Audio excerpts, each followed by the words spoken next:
Ibinyamakuru biratubwira amakuru y'ibibera ku isi, abanyapolitike bakatubwira imigabo n'imigambi yabo, abandi nabo bakatubarira inkuru zabo nababo. Nyamara ariko hari andi makuru batatubwira.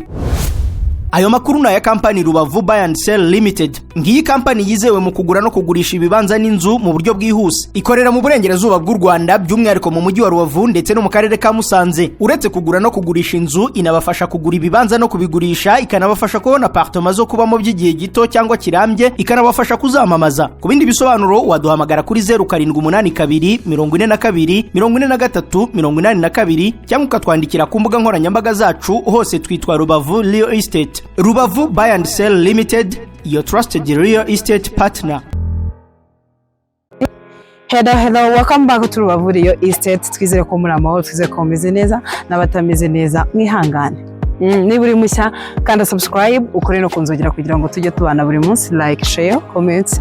Byose ni ingenzi ku YouTube channel yanyu. Wanadusanga ku zindi mbuga nkoranyambaga dukoresha TikTok, Instagram, Facebook ndetse na YouTube. Bose dukoresha amazina amwe, Rubavu Real Estate. Nkuko mubibona nturutse mu muhanda hano, bazaniye ikibanza kiri ahantu heza. Hano ni mu murenge wa Rubavu mu kagari ka Buhaza. Iki kibanza gifite metero kare 250. Ikibanza cyiza kiri ahantu heza, cyegereye ibikorwa remezo bitandukanye, amashuri, amamotel n'ibindi bitandukanye. Amazi n'umuriro byo byabaye common, ntago tukibigarukaho cyane. Iki kibanza kiri muri zoning area ya R1, so kugitangira miliyoni 10 zonyine. Kuri miliyoni 10 zawe uraza ugatwara ikibanza. Ni ikibanza cyiza cyane, ni kinini, metero kare ni 250 nababwiye.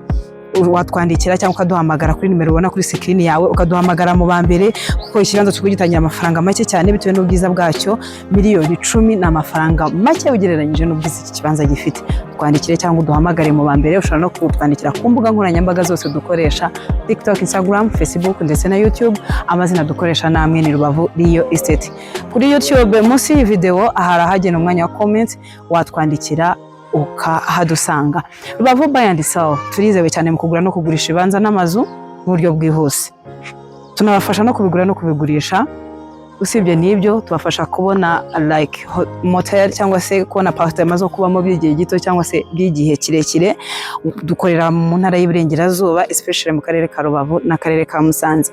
Watwandikira cyangwa ukaduhamagara. Rubavu Buy and Sell, your trusted real estate partner. We always here for you.